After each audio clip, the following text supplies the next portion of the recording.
A structure of mystical and alien origin, emanating particles of abstract perspectives and reflection into the expansive nightscape to those who know where to listen. This is Monolith de Mythos, the Monstro Studio podcast.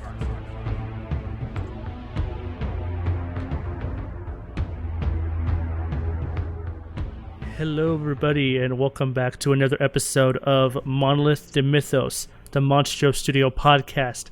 Here with Manuel, that's me, and also here with Trey Spells, that's you. Hey. Episode 9? Yeah, that's right. Holy shit, we're almost at 10. Fine number 9. Fine number 9. I like that. Yeah. That's gonna be great. What you been up to lately? Just usual, just a lot of chilling, but also a lot of snooping around on different stuff. Looking a lot more into different forms of film camera, like different film types. I have the one that you know of. It's the Canon AE1. Mm-hmm.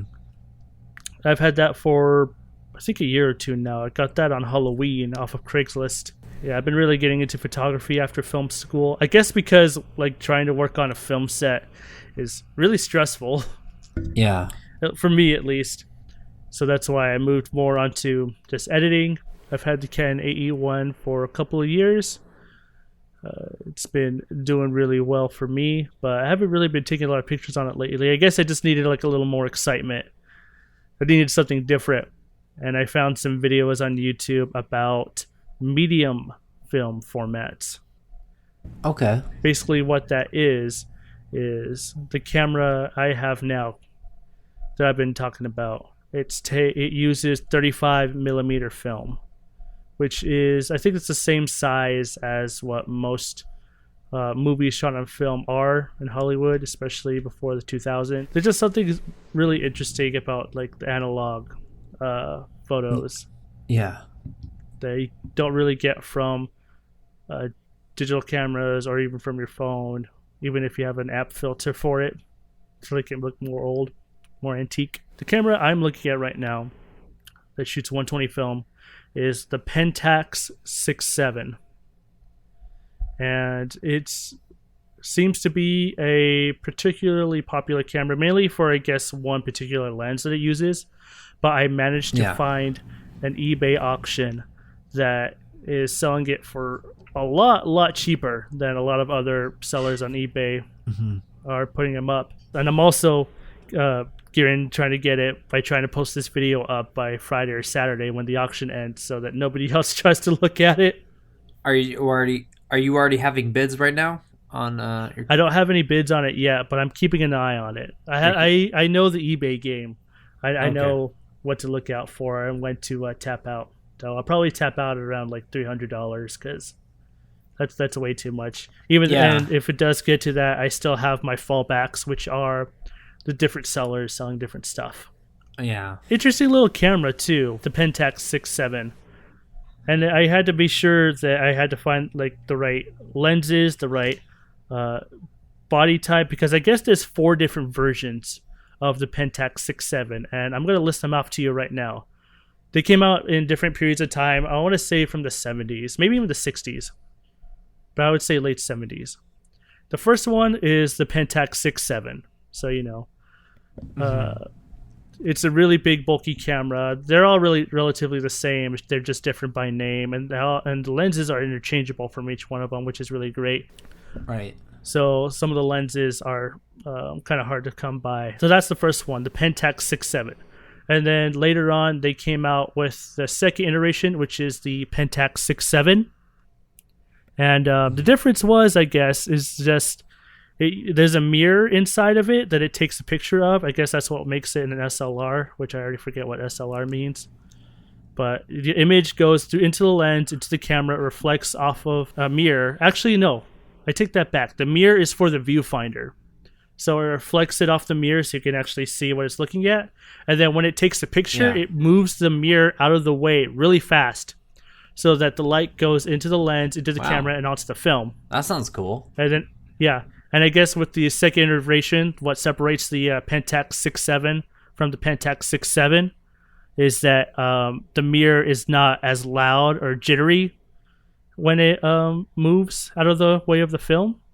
Mm-hmm. So that's the second one, the Pentax 6.7. And then they came out with a third one, which is the Pentax 6.7. And I'm not really too sure what the difference with that is. I think it's just a later model. Maybe they changed some of the dials or whatever. What is that one called again? The Pentax 6.7. The Pentax 6.7. Not to be confused with the Pentax 6.7 or the Pentax 6.7. Okay. And then finally, the fourth one they came out with is the Pentax 6.7 2. Is this all the same brand? It's all the same kind of camera. It's the same but for some reason. So I'll break the joke then. So the first one is the Pentax 6X7. Okay. I guess it's a Japanese brand. I think Pentax is a Japanese brand. So if you have an X, it's either refers to like a cross or you don't even say it. Mm-hmm. So it'll say Pentax 6X7, but you pronounce it just 6.7. Pentax 6.7. And then the second one they came out with is it has no X. Oh, okay. It's just Pentax 6.7, like 67, but there's no X. But you don't say 67, you just say 6.7. And then the fourth one, it has the X again, so the 6.7X, but with the Roman numeral 2, so it's 6X7II. I just thought it was really funny that there's 4 generations of cameras and 3 of them are called the 6.7. Understanding like the visibility and the quality of it, which do you prefer? I just prefer whatever is cheaper. Prefer whatever is cheaper. Yeah, and it seems like I want to say it's the first one. The 6X7 is the one that I'm looking at the auction for right now. So hopefully by the end of the week I'll get it. If not, I'll just get something a different auctioneer, which I think is the same kind. Sounds good. Mm-hmm. Hopefully you get it. So, yeah, and on top of that, I'm also looking to get my own developer kit. So that's it on my end. What have you been up to? I've been playing the game Spyro. Oh yeah, and Reignited Trilogy. The Reunited Trilogy. I think the first one, I tried looking it up. I think it came out in 1998, and that's old. Wow. It was basically so Spyro and Crash Bandicoot were battling each other to be number 1 on the 3D animation on PlayStation, because they were also battling Nintendo 64, right? Yeah. And they all wanted that 3D type shit. And Spyro and Crash Bandicoot were battling on PS1, while Nintendo 64 was already battling just itself, trying to get to that 3D type shit. But over time, Nintendo 64 mastered that shit because they made the best 3D games over time, you know. But yeah, I've been playing the Spyro trilogy, the remastered version, and man, what I tell you, it's the most funnest, frustrating game I've ever played in my life. I don't understand why it's so frustrating. I feel like they added more difficult things, maybe more things to achieve. But I finished it all. It had to do with YouTube. YouTube helped me a lot with everything. Yeah, YouTube's always coming in clutch. Just someone else has already done it, so you could learn from them. Exactly. How to do it. I just can't imagine 1998 through about 2000. I think that's when they finished them. I just can't imagine going to YouTube, because I don't think YouTube existed in those years. I don't think YouTube existed in like, what, 2003 or 4? 2005. 2005? Okay. Yep. Yeah. Like back then, 1998, you barely even had websites or forums to chat in. You have to chat through like a command prompt. Okay. Through your dial-up connection. So you have like you have those, but you needed to know a lot about coding to access them, and it doesn't look as good as it does now, or even in early 2000s when websites were just barely starting to pop off. Yeah, it was it was a great experience. I had fun playing with it, because I only got to play the first one when I was a kid back in 2000, so that's 20 years ago. I never got to play the second and third one because my parents couldn't afford it. But before you know it, 20 years later, I could afford it. What does that tell you? But I finished all 3 games. I think it took me a total of... I posted on my Instagram earlier today. I think it was like 32 hours. Oh, wow. But that's nothing compared to Assassin's Creed. But I loved it. And I'm just surprised how much... aggravation it caused me, because a lot of stuff I could not find, and you know what, I don't know if I even want to play this Crash Bandicoot remastered version. Yeah, I hear that one's really hard. It was hard already back in the day. I could... Those old games, they want you to get your money's worth, and they do that by just making the levels really hard to traverse. The controls aren't as tight as you want them. So you just keep falling off the platforms over and over again until you smash your controller through your CRT or your bulbous TV. I was thinking about that too. After I was finishing Spyro, I'm just like, I can't do Crash Bandicoot. I will not do it. I'm gonna get so mad at the damn game. Would you play the 4th one that's coming out though? No, I have a balancing problem. I don't think I could. Like, Spyro was a little bit better at balancing, right?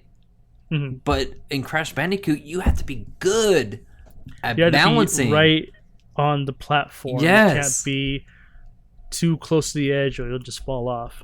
You won't even land. Exactly. And I don't want to throw my Xbox controller at the TV. And Spyro almost made me do that because you know why? Because I had to play as other characters, which made me upset. Spyro in the 3rd game, you have to play as like 3 other characters. And they're so frustrating because they're bitches. They're not Spyro. They're not Spyro the Giant. You're playing a kangaroo. Oh my god, dude! I almost lost my shit playing a kangaroo. Oh my god. He doesn't fly. I bet he just hops all over the place. I never had a game over, right? Playing all 3 games until I had to play the kangaroo. Oh shit! That's how many times one part took me was playing a kangaroo. It's a game over, and it took me back to a certain part. I'm just like, I had to take a lot of deep breaths. But yeah, it's all over now. Yeah, persevered. It's all over now, and I finished it today. All 3 of them. Yeah. Would you recommend Spyro Reignited Trilogy?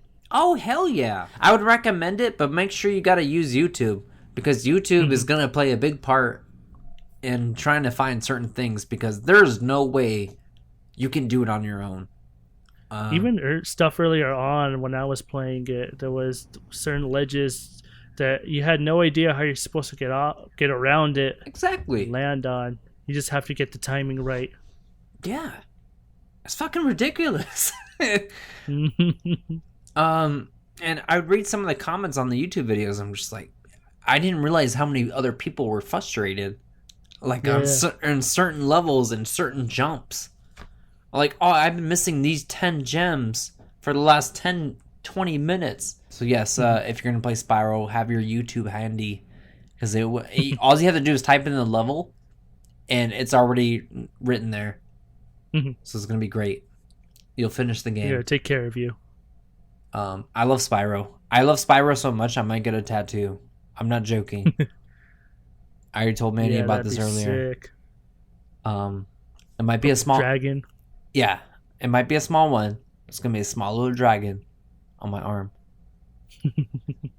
But other than that, that's all I got to say about Spyro. I love it, play it, live it, conquer it, and move on. Tattoo it. Yes, tattoo it. Now, did you watch anything during your time? During your week? Oh, yes. I started Twin Peaks. Finally. I think I've been telling you for a while that this is something that would be up your alley. Yes. You've been telling me for a while, and I don't know, some other weird, mysterious thing has been telling me. I know it wasn't social media. I know it wasn't YouTube. I don't think it was anything else.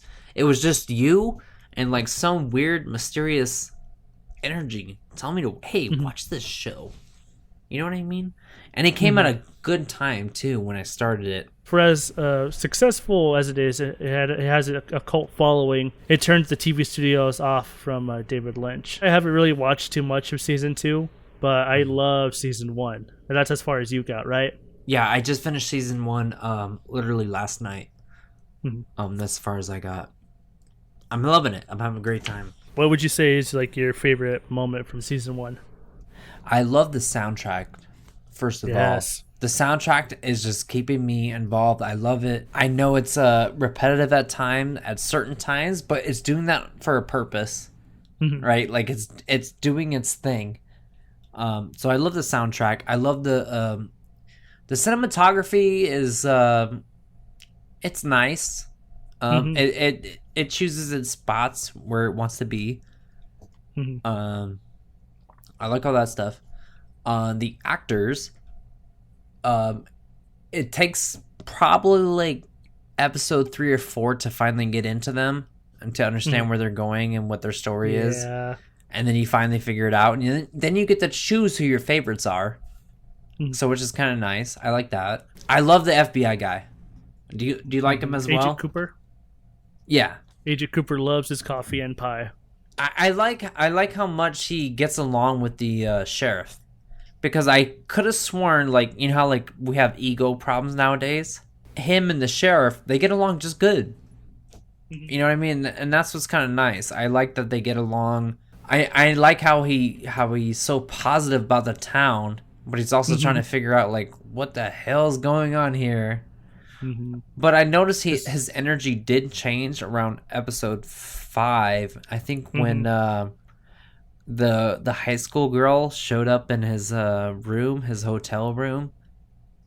Yeah. That's when it kind of changed things. He was not as talkative anymore after that. But I'm like, he's still doing his thing. Like I get what she was like. She was like, oh, I like this FBI guy. You know what I mean? But all that negative energy that was seeping under the town just started to affect him. Yeah. Because he knew that Twin Peaks was a nice place, like a good, like a little, like foresty slice of Americana, but it has its own secrets, just like everything else. Yeah. And so we have something come up like a murder that it's not normal, but then you start to see that it unlocks a lot of different things that were kind of hidden, maybe most of the part in plain sight, but more obscured. So you wouldn't expect. Do you know? Remember the last time you watched it? Was it last year or something? I would say like a year and a half, I think. But I'm at the same level where you are. I love the music, the acting is fun and quirky. Yes. I love the cinematography. I think they even filmed it on actual film, which a lot of I don't think TV shows, especially melodramas, which Twin Peaks is kind of going for, but also in a sense parodying. They usually film on videotapes just so they can get the shows on air quicker. But nope, David Lynch did it on film, so now we can get Blu-rays of the digitized film, and they look great. I think one of my favorite moments that I love is when, I think it was early on in the investigation, he brought a bunch of sheriffs with him to the forest. It was he was throwing rocks at that glass. He kept naming suspects. Whatever name comes up when he throws the rock and it hits the glass is who he investigates, which I thought was a really weird way to try to go about an investigation. It was so but before good, then, though. I love the moment before then, though, when he takes a sip of the coffee, he spits it back down. He's just like, oh, damn, that's a fine damn cup of coffee. And hot. Dude, the lines that such he a would come funny up guy. with, they're so great. They're corny, but they were perfect. Yep. I don't know if that's David Lynch's writing or something or what. Yeah, but- I think he wrote the first 3 episodes. I want to say that comes up in episode 3 So, or 2. how much involvement does David Lynch have in this show? I think he might have also been a producer because he's already made a name for himself at that point. Mm-hmm. But he directed the first 3 episodes and then like a few other random episodes throughout the whole series. Okay. He basically had a through line. He already knew everything. He already knew who the killer was. He already knew like what would happen to certain characters and stuff. So Yeah. that's all like David Lynch's mind, Okay. his baby. Would you look forward to watching season 2? Do you think you'd be able to watch the rest of it? Hell yeah, I want to watch season 2. After I get through season 2, though, that's where it gets weird, right? Because you said the third season's not till 2017. Yeah. So that's gonna be a little weird. I'm gonna get so especially since season 3, it's all David Lynch. It's all under his control. Because Season I think 3? he went to because I think he went to Showtime, which is not necessarily a TV studio, not necessarily a cable company or a channel, but it's a subscription-based channel, so you can get away with a lot more. David Lynch was still butting heads with them, of course, because that's how he is. But I feel like he managed to get out what he wanted to do with that. So. I already watched a few episodes of season 3, or they call it Twin Peaks, a limited series event, just because it's I think it's 19 episodes. So that's 19 more episodes of season 3 of Twin Peaks. So you're started season 3. You got 3 episodes in. Yep. Is it kind of a lot different from? Oh yeah. Okay. Because you don't even really see Agent Cooper until the second episode, I think. Is it the same Agent Cooper? Yep. Oh, that's same actor. That's gotta be exciting. Although he's going through a lot of phases. That's gotta be exciting. Oh yeah. Don't tell me. I won't tell you a thing. Wait. Tell me one thing though. Is he still an FBI agent in the 3rd season? No. Not at first, but it looks like he gets back to it, though. Ah, that's so maybe I think he gets back on the case. Maybe not as an FBI agent, but he does. I have seen him in like some ads that he's in a suit, just like he was before. All right, but that's Twin Peaks season 1. So the movie I saw recently is one called "Sorry to Bother You." It came out in 2018, and I guess it's been on my Hulu watch list for some time, but I finally got around to it. And again, it's one of those cases where I wish I would have seen this sooner because, wow, I was not expecting what I saw going into it. So it's directed by someone named Boots Riley. Yeah, Boots also Riley. written by him too.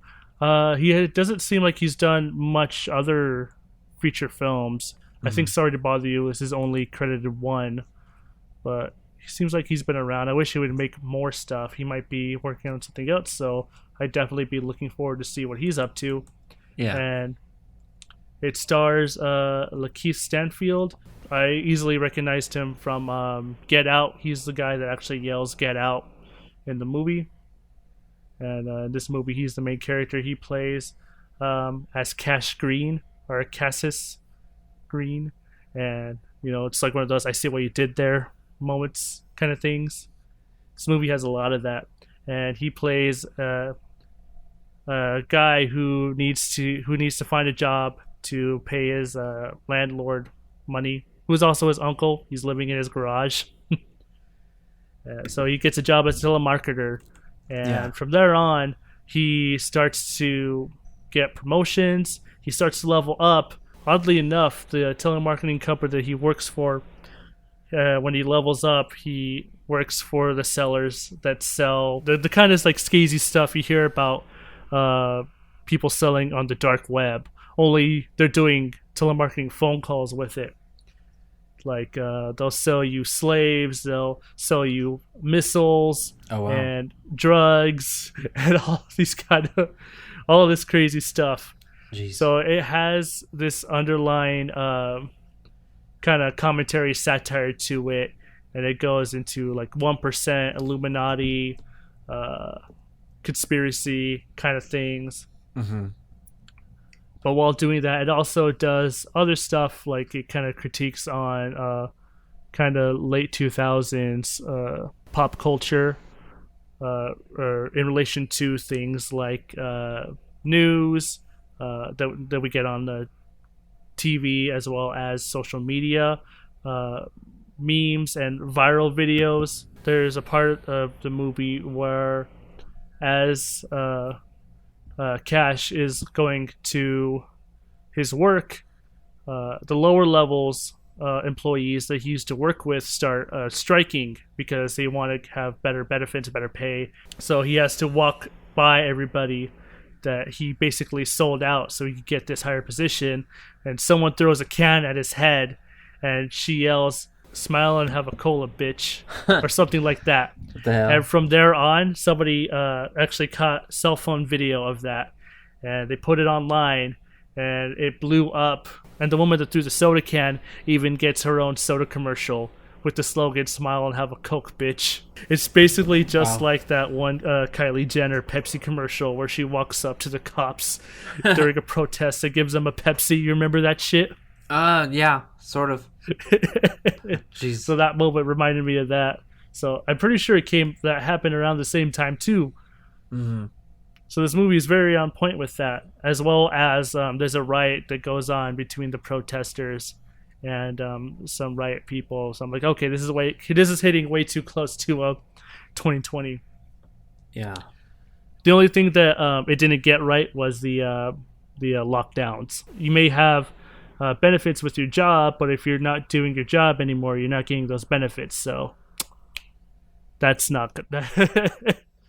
So that's where it's just like, okay, that actually didn't work out. Yeah.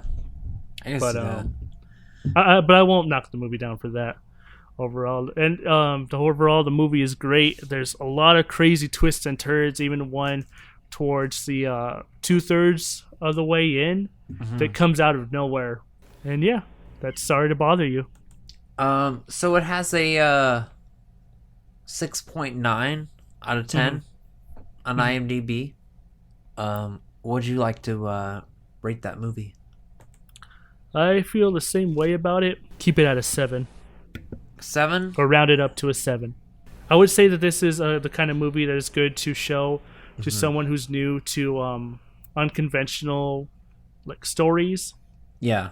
Yeah, overall it's just a fun movie. Just like some little first time feature issues, but that's okay. The overall movie is still really fun, and also a great introduction to kind of movies whose like narratives and the way it presents itself is unconventional, unusual. So Yeah. great time. Watch it on Hulu. And then we watched a movie this weekend. Drunken Master. Jackie Chan. It's just, what I thought was weird was a lot of people say that like Jackie Chan copied off Bruce Lee, but it's at the same time, it's like Jackie Chan had his own style going on. Like he had a comedy style, right?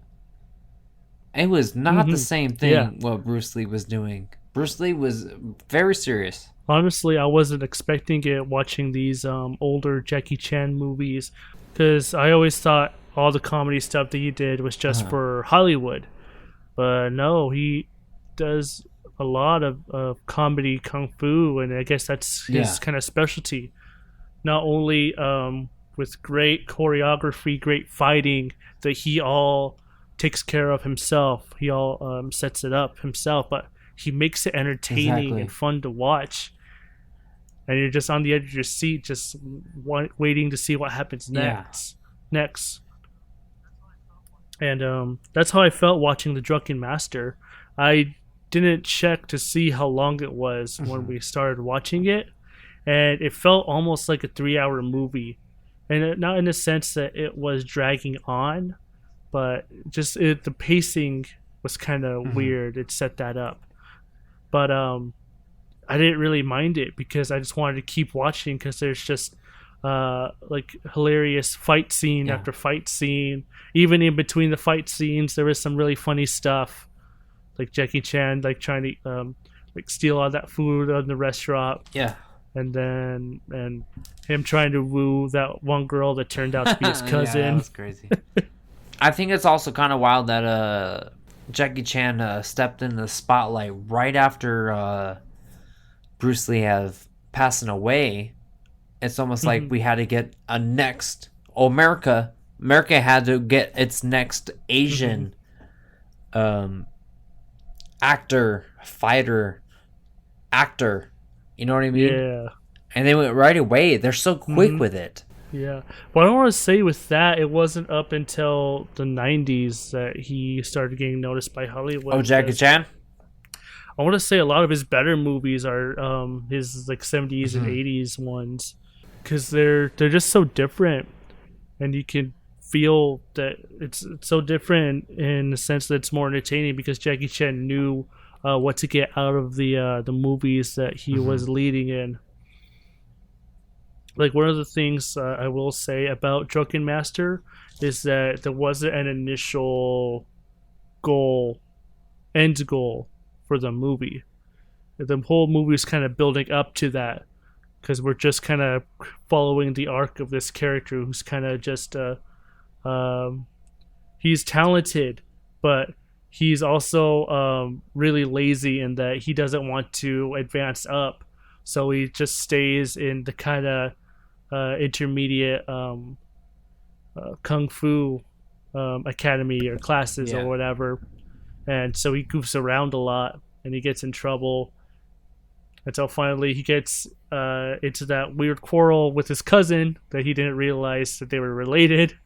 And his dad goes off on him and tells him that he needs to basically learn discipline and better his character. So he goes to send him off to train with his uncle, who turns out to be a really well-known martial artist, but he's also a drunk. He's pissed drunk all the time, and that was what helps him master his kung fu. I wish it was like that with everybody. That'd be great. Yeah.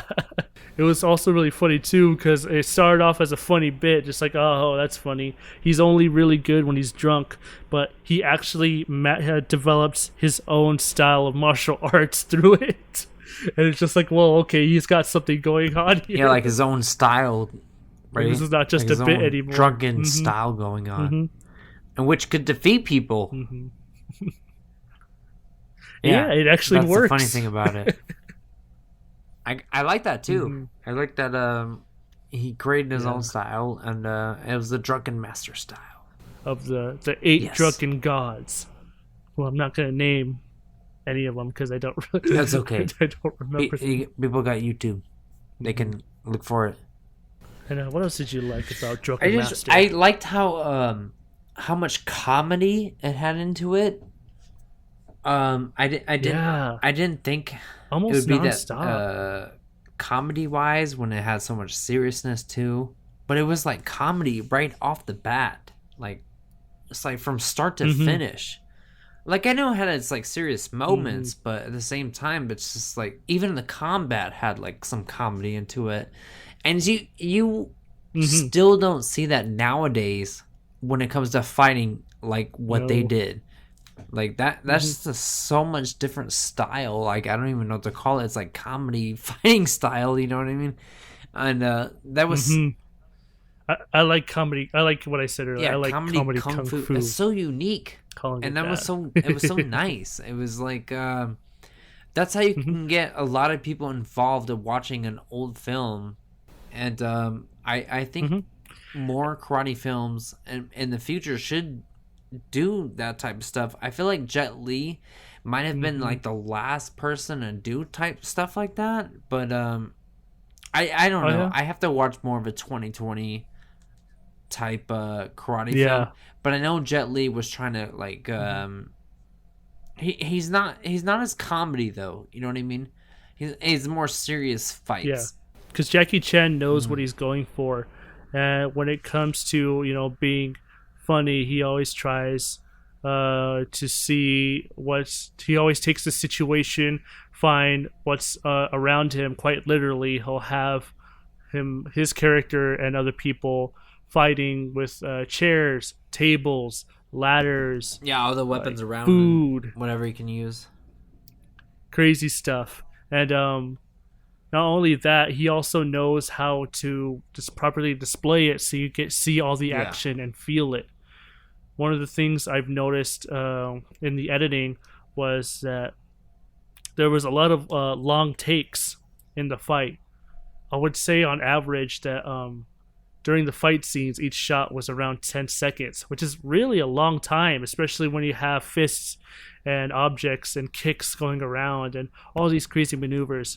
Yeah. But not only that, when it changes, it did this a lot too. When it changes to a different shot, it starts out zoomed in to a specific point, so you know what to focus on, and then it quickly zooms out so you can see the whole fight. But your eyes are already focused on where Jackie wants you to look at. And I don't know, it might have been his idea, it might have been the director, because I know Jackie Chan, he'll direct movies sometimes, but he's all when he's the lead, he's usually more involved with the choreography. I guess that might also entail cinematography as well. But I just loved how he goes about it like that, how he's able to convey all that. That's the way I look at it, is like his fight scenes, and like no, I want to be it filmed this way. I gotta have it hit this way. I gotta turn around, do a 360, and hit it that way. Right? Like the director's not gonna see it in that way, or the writer, or any of that stuff. It's gonna be him. Yeah, Jackie has this all figured out, and he's able to get everybody on his level so that it comes out. Dude, that's gonna be such a tough job. To not only do that, but just do the choreography of the fight scenes. Do those. He's on top of it. Worry about the film at the same time. That's just what you call Jackie Chan as a legend. And yeah, that's pretty much what I've the bulk of what I've had to say about Drunken Master. It was a good old breakdown.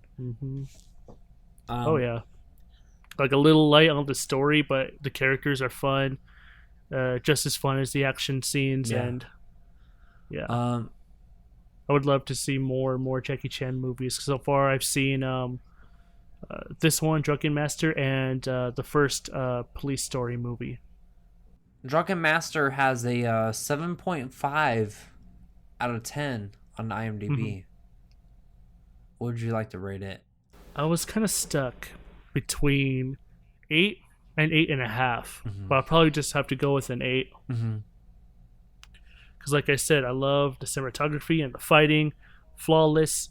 I just wish that the story had a little more direction. Yeah. I understand that we're kind of following the arc of this character, how he learns about humility and to fight for others instead of fighting for himself selfishly. Yeah. But we don't really get to any conflict until about the last 15 minutes of the movie. Yeah. So that's just really it. Well, I'm gonna have to go with a. I'm gonna have to go with a 7 out of 10. Oh yeah, it's still up there. Okay. I have to go with the 7. The seriousness of it wasn't there to me. I think it should have been, but maybe that was caught later. It was kind of goofy. A lot of Looney Tunes sound effects in it, which I was surprised by. Yeah. And it being a 1978 film, it's hard to like give it a score because the time that it came out, 19. I guess you can also say that like why I love like the way that the camera moves and the editing, because it was probably a lower budget movie. They didn't have as like nicely quality cameras, because you do have some scenes, even some shots that don't look as good as others. Yeah. Like I want to say that, from memory, I want to say that Police Story looked better than Drunken Master looked. But that's just more of a technical thing. Even despite that, I still really enjoyed the movie. Yeah, it was still a fun movie. Everybody should check out Drunken Master and whatever Jackie Chan movie he leads. So that was it on Drunken Master, as well as Twin Peaks. Yeah. And Sorry to Bother You. Yep. Or Sorry to Bother You, more specifically. Yes. And that's it for episode 9 of Monolith to Mythos. So thank you everybody for listening, and be sure to check us out next time when we talk about more stuff we saw, movies, games, eBay auctions, what have you. Experiences. And all of our obsessions. Yes, sir. So thank you again for listening, and goodbye. Goodbye.